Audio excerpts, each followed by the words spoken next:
서가 명가. 저는 공포물을 못 봐요. 저는 롤러코스터도 왜 돈 내고 타는지 잘 모르겠는 사람이에요. 저 같은 사람은 차라리 안 봐요. 안 보고 그냥 마는데 그게 우리 현실이 아니죠. 우리는 엄청 그런 걸 좋아하시는 분들이 많답니다. 그러니까 뭐 여름마다 남양 특집 나오고 뭐 4인용 식탁이 어떻고 뭐 장화홍련이 어떻고 매년 뭐 새로운 공포 영화 요거 괴담이 나오고 이러는 이유는 누군가가 아니라 상당히 많은 우리가 공포물을 즐기는 거죠. 희한하죠. 그러니까 그 현상이 희한한 거예요. 왜 현실에서라면 피하고자 하는 정서를 소설, 영화 이런 걸 통해 가지고 굳이 찾아가서 겪으려고 하는가? 그죠? 내 삶이 조금 스릴에 더 넘쳤으면 좋겠다 이런 사람은 없잖아요. 그죠? 집에 가는 길이 조금 더 불안했으면 좋겠다. 뭐 이런 사람은 없는데 저거는 보러 간단 말이죠. 이게 우리 이제 마지막 B급 예술의 어떤 미학의 변방에 있는, 사실은 변방에 있는 건 아니에요. 이게 굉장히 오래된 역사를 가진 문제예요. 원조는 아마 아리스토텔레스까지 거슬러 올라가고 휴움까지 거슬러 올라가는, 휴움이 비극에 대해서 얘기를 하면서 이런 비극의 역설이라는 말을 해요. 관객들이 그 자체로 불쾌하고 감당하기 어려운 감정들인 슬픔과 공포를 보면서, 비극을 보면서 얻는다. 그러면서 편안해진다. 그거의 더 옛날 버전은 이거예요. 아리스토텔레스가 시학에서 비극은 행위의 모방, 뭐 중간에 많은 말들이 들어가 있는데 행위의 모방으로 연민과 공포를 환기하여 그러한 감정의 카타르시스를 달성하는 거다. 연민과 공포는 우리가 원치 않는 정서인데 왜 그거를 불러일으키는 비극 앞에 가가지고 우리가 개운해지는 느낌을 갖냐라는 거죠. 근데 사실은 더 근본적인 문제가 있어요. 애초에 왜 슬픔을 좋아하지? 왜 공포를 찾아가지? 라는 게 아니라 애초에 왜 공포가 밀려들지? 애초에 왜 슬픔이 오지? 왜냐하면 가짜잖아요. 그죠? 그러니까 만들어진 대상은 허구의 대상이에요. 이 장면에서 슬프셨어요? 뭐 해리포터의 오래된 미스테리가 이제 밝혀지는 거죠. 스네이프 교수가 릴리를 얼마나 사랑했는가. 우리 같은 머글들이 알 리가 없잖아.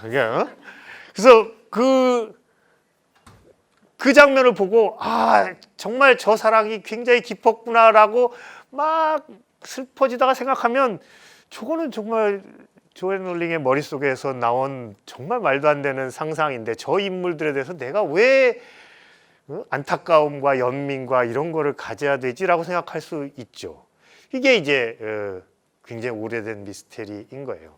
요거는 한번 생각해 보실 수 있어요. 우리가 어디까지를 감정이라고 그럴까? 어디까지를 이모션이라고 그럴까? 예를 들어서 허영심 같은 거를 이모션이라고 부를까? 우정이나 사랑 같은 것도 이모션이라고 부를까? 요거는 한번 생각해 봐야 돼요. 그러니까 얼마만한 범위까지 펼쳐져 있는가? 근데 대개 요건 아주 전형적인 감정이죠. 행복한 느낌? 그거 생각하시면 되겠다. 디즈니 만화 인사이드 아웃인가? 거기에 이제 뭐 5개 들어가 있죠. 즉 그런 것이 전형적으로 가지고 있는 이게 그게 이모션인 거고요.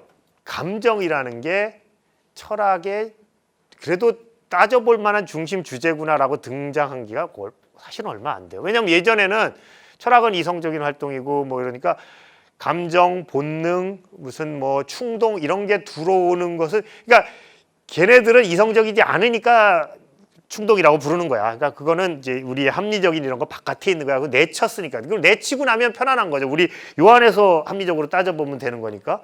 그래서 그 바깥에 내쳤던 것들이 도대체 저게 무슨 의미가 있는 것인가 하는 거 따져보는 건 한 150년? 뭐 이렇게밖에는 안 됐을 거란 말이죠. 본격적으로 얘기하는 거. 물론 간헐적으로 얘기하는 경우는 있었겠지만.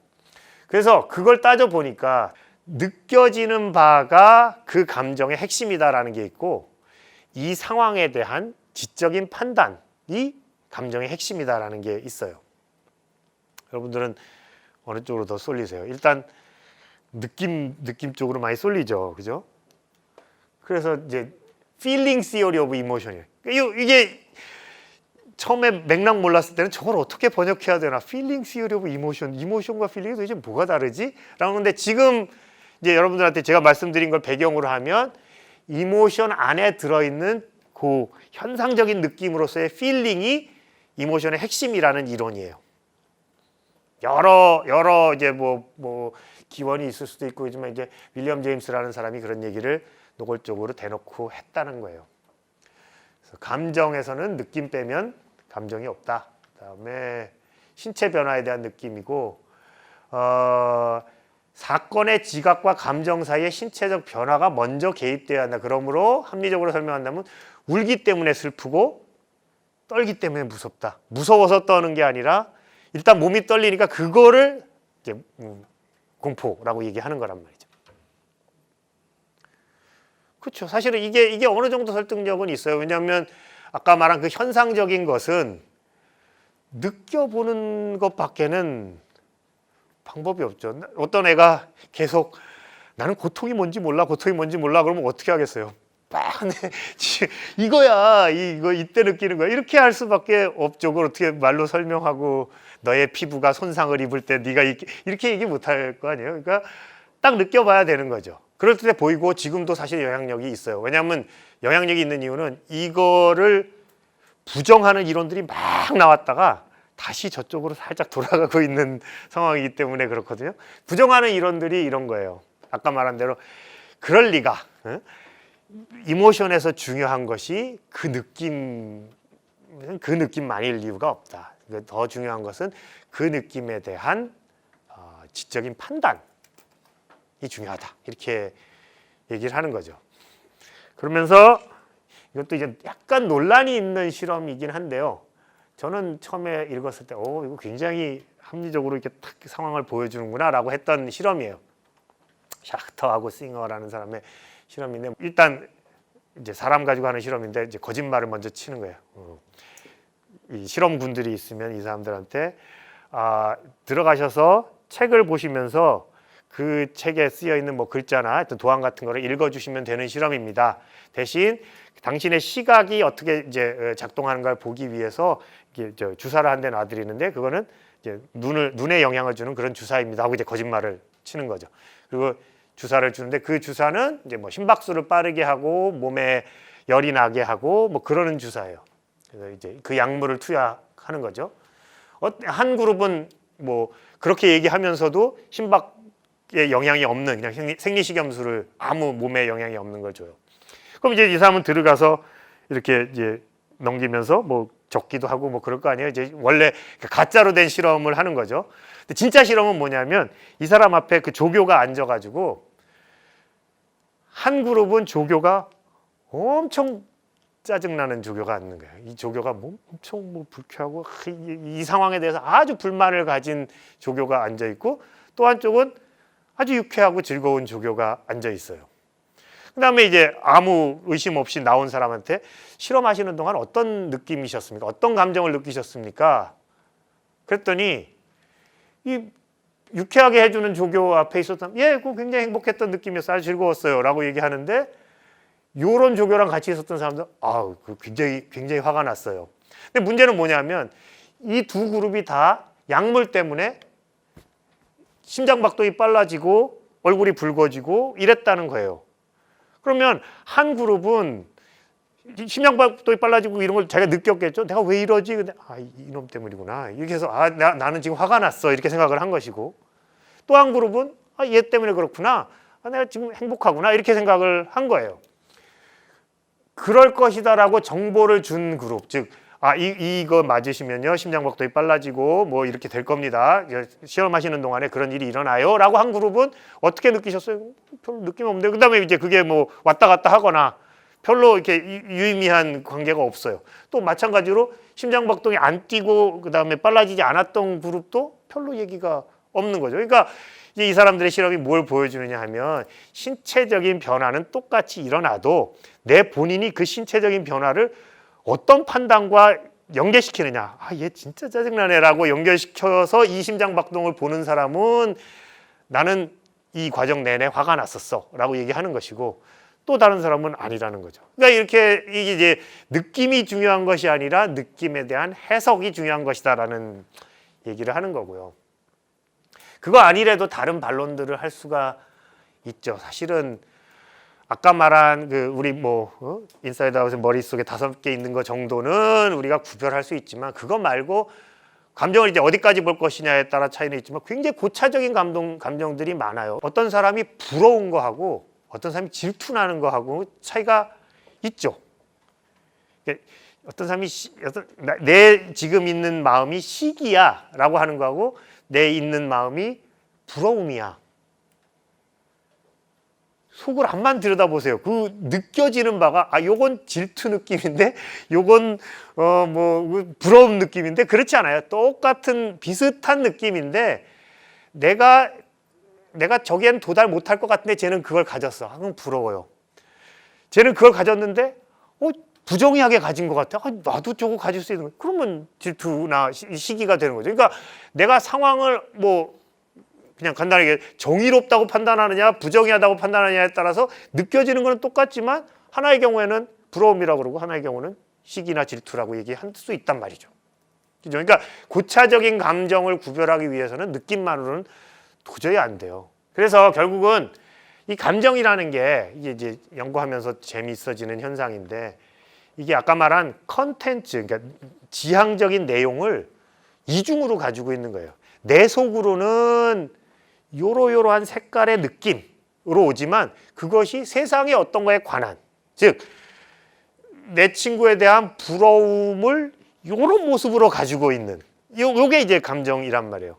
그럼 부러움은 아까 말한 판단이나 믿음에 관계된 그 영역, 그런 쪽의 지향성이고 내 속에 진행되는 요 부러움의 느낌, 간질간질하고 이런 느낌은 속으로 들어가 있는 거란 말이죠. 이 두 가지의 지향성을, 그러니까 하나를 현상적인 지향성이라고 그러고 하나를 외부 세계에 대한 지향성이라고 한다면 이 두 가지를 다 가지고 있는 것인데 느낌이로는 하나밖에는 얘기를 못 한다는 거죠. 그래서 이제 많은 비판을 받게 돼요. 비판을 받으면 대안이 나와야 되죠. 그래서 대안이 이제 인지주의예요. Cognitive Theory of Feeling이에요. 그러니까 Feeling Theory of Emotion이 아니라 Cognitive Theory of Emotion이 되는 거죠. 그렇다고 이 사람들이 믿음이 곧 감정이다 이렇게 얘기하기는 좀 자신이 없죠. 그래서 하여튼 핵심적인 요소가 어떤 믿음이나 판단 같은 것이다. 혹은 겉으로는 여러 가지 있는 것처럼 보여도 환원하면 이렇게 리덕션을 해서 딱 줄여보면 결국은 그런 판단이나 판정으로 온다라는 거고요. 아니면 하여튼 최소한 필수적인 것이다. 그렇게 되면 이제 아까 느낌 이론에 대해서 제기됐던 반론들을 대개 다 이렇게 무마할 수가 있게 되죠. 그런데 문제는 뭐냐 하면 믿음, 판정 이런 것이 되게 안 그렇게 설명할 수도 있지만 되게 언어적인 거란 말이에요. 그죠? 어떤 상황에 대해서 그것이 아까 말한 대로 부정의하다라고 본다든가 아니면 그것이 바랄만하다라고 본다든가 이런 식으로 하면은 일단 말을 할 수 있어야 감정도 가질 수 있는 것처럼 느껴진다는 거죠. 근데 그건 아니잖아요. 말할 수 없는 사람도 감정을 가질 수 있는 거고 어린아이도 아기도 감정을 가지는 거고 또 필요 충분 조건도 안 되는 거고요. 충분 조건이 아닌 것은 쉽게 얘기할 수가 있어요. 그러니까 아까 말한 대로 아무리 어떤 상황이 어떻다는 믿음이 있어도 그게 나하고 직결되지 않으면 감정까지 안 갈 수도 있어요. 그죠? 그러니까 굉장히 위험하다라는 판단을 하는데 내가 그걸 행하거나 그쪽으로 가거나 할 생각이 의도가 전혀 없어요. 그러면 위험하다는 믿음만 가지고 공포가 만들어지는 건 아닐 것이고 이제 더 기가 막힌 케이스는 이거죠. 판단은 했는데 그냥 막무가내로 그 감정이 그 판단하고 상관없이 들어오는 거. 그러니까 아까 개 포비아 있는 분들은 이런 거 보고도 무섭다고 그런단 말이에요. 근데 그게 이 개가 무서워서 그런 게 아니라 머릿속에 있는 믿음은 저 개는 나에게 해를 끼치지 않는다라고 하는데 대책 없이 공포감이 오는 거죠. 이제 한때는 혹은 지금도 이 인지적인 요소, 믿음, 판단, 욕구, 하여튼 이런 지적 요소들이 감정에 있어서 굉장히 중요하다라는 컨센서스가 있다면 아까 글로 돌아가서 그 허구 인물에 대해서 느끼는 감정 같은 거는 진짜 말이 안 되는 거죠. 우리가 아까 말한 지금 포비아 비슷하게 그럴 수는 없는 건데 왜 여기다 이렇게 내가 안타까워하지? 이렇게 되는 거죠. 왜냐하면 그 사람이 존재하지 않는 것이라는 거를 아니까. 이 안나 카레니나 소설 읽으면서 단 한순간이라도 내가 물론 이제 이게 논란의 여지가 있지만 안나 카레니나가 이 세상에 존재하는 사람이 아니라는 걸 잊어버린 적이 사실은 없어요. 읽으면서 다 누가 쓴 소설을 가지고 지금 하고 있는 거예요. 그럼에도 불구하고 이게 좀 전 같은 상황이 왜 그렇게 슬퍼해? 아니 너무 안타깝잖아. 근데 그 사람은 이 세상에 있는 사람이 아닌데 그건 내가 알고 있지. 이렇게 얘기하면 그게 이제 허구에 대한 감정 반응이에요. 그 레드포드라는 사람이 굉장히 오래전에 이런 논문을 썼어요. 존재하지 않는다고 믿는 그 대상에 감정을 가진 것이 매우 불합리해 보인다라는 거죠. 이게 이제 레드포드의 퍼즐이고요. 잠시 동안 우리가 이게 허구라는 걸 잊어버린다는 거죠. 안나 카레니나를 읽으면서 누군가가 나에게 리포팅 해주는 진짜 있었던 일을 막 들려주는 것처럼 이렇게 한다는 거예요. 일견 그럴듯하지만 그럴 리가 없죠. 왜냐하면 여러분들이 아무리 지금 신경을 안 쓰고 있어도 제가 오늘이 무슨 요일이죠? 그러면 화요일이죠 라고 금방 그러니까 이 의식의 표면에는 안 나와 있지만 여러분들이 지금 이 표면 밑에서 믿고 있는 사실이라고 믿고 있는 거는 엄청 많아요. 그리고 그게 여러분들을 지금 우리를 다 구성하고 있는 거란 말이죠. 근데 이거를 뭐라고 문학 교과서 같은 데서 얘기하냐면 막 마치 굉장히 중요한 어떤 현상인 것처럼 suspension of disbelief 이런 현상에 의해서 우리는 비극에 몰두하게 된다 이렇게 얘기해요. 제가 말을 그대로 하면 disbelief 그러니까 믿지 않는 거를 suspend 잠시 유보한다라는 거예요. 그러니까 저 사람은 없는 사람이지라는 믿음을 유보한다. 아니 믿음이 그렇게 자발적으로 유보가 되고 그러면 얼마나 좋겠어요. 여러분 머릿속에 지금 오늘이 뭐 화요일이라는 거 요게 내가 금요일을 좋아하니까 금요일이라는 믿음으로 바꿔야 되겠다. 안 바뀌죠. 그런 일이 안 일어나요. 그러니까 믿음은 자발적으로 우리가 어떻게 할 수가 있는 게 아니에요. 사실은 믿음이라는 말도 좀 조심해서 해야 되는 게 예를 들어 종교적인 믿음, 신은 존재한다 뭐 이런 거 내가 믿자고 믿을 수 있어요. 그런 거는 결심해서 믿을 수 있죠. 근데 이제 이 인식론에서 사용되는 믿음은 무엇이 참이라는 것에 내가 묵시적으로 이렇게 동의하는 상태. 뭐 화요일이지, 뭐 방이 사각형이지, 뭐 이렇게 하는 그런 게 믿음이라고 한다면 어떤 명제가 참이라고 내가 동의하고 있는 상태라고 한다면 그게 자발적으로 믿자고 해서 믿고 그게 잘 안 된단 말이에요. 그러니까 suspension of disbelief라는 것은 사실은 참 상상하기 힘든 설명이죠. 근데 이제 그동안은 저렇게 설명을 했어요. 왜 우리가 영화를 보면서 빠져드느냐?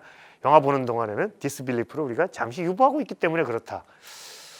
아닐 것 같아요. 그래서 레드포드도 이거 이렇게 해가지고 1번을 부정해서 이걸 우리가 합리적인 걸로 만드는 거는 좀 말이 안 될 것 같다라는 거죠. 요거 부정하는 사람도 있어요. 우리는 안나에 대해서 슬픈 감정, 연민의 감정을 갖는다. 잘 들여다보면 안나 카레니나에 대해서 감정을 갖는 게 아니라 이 소설의 플롯이라든가 뭐 이 소설의 수사라든가 나를 감동시키는 게 딴 데서 왔다라는 거예요. 이런 거를 잘 생각해요. 저 영화 다 뭐 아시죠? 저 영화에서 서스펜스나 이게 어떻게 고조됩니까? 사실은 음악 때문이죠. 따단따단 이게 오는 것 때문에 그것만 나오면 우리 이제 이미 준비가 되는 거예요. 근데 저 영화를 보면서 그래서 이번 같이 얘기하는 사람은 그러니까 네가 조스에서 느끼는 공포는 사실은 음악에서 온 거야. 음악에서 온 거고 백상아리 저거에 대해서는 아니야라고 얘기할 텐데 아니죠. 그 음악이 역할은 하지만 우리가 공포를 느끼는 것이 음악으로 지향되어 있다라는 거는 아닌 것 같단 말이에요. 그래서 레드포드는 결론을 어떻게 내느냐면 그러니까 이거 부정하려도 잘 안 되고 이거 부정하려도 잘 안 되니까 그냥 이거 긍정하자. 존재하지 않는 대상에 대해서 감정을 품는 우리는 비합리적이다. 근데 그러면서 이제 그거에 대한 단서를 달아요. 근데 그 비합리적이라는 게 너무 이상한 비합리성은 아니다. 어느 정도 비합리성이냐? 예를 들어서 테니스 칠 때 쳤더니 네트에 걸렸어요. 네트 꼭대기에 딱 맞았어요. 어떻게 돼요, 여러분들? 몸 쓰죠. 넘어가라고. 그럼 넘어갈 것 같아요? 아니죠. 전혀. 그러니까 야구장에서도 그러잖아요.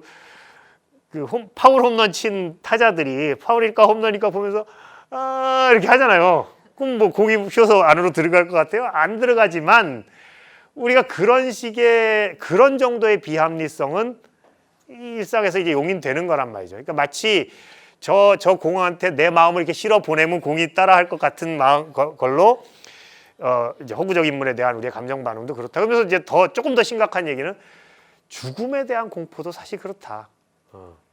우리가 사실 죽음을 겪어본 적도 없고 죽은 다음에 어떻게 되는지도 모르고 그런데 죽음에 대해서 우리가 굉장히 공포스러워한다. 그거가 무서운 거라고 생각한다. 비합리적인 것 같다. 하지만 그 정도 비합리성 우리가 가지고 사는 거 아니냐라는 식으로 이제 결론을 맺어요. 저게 이제 레드포드 퍼즐의 그 논문이고 이제 그 결론인데요. 서가 명가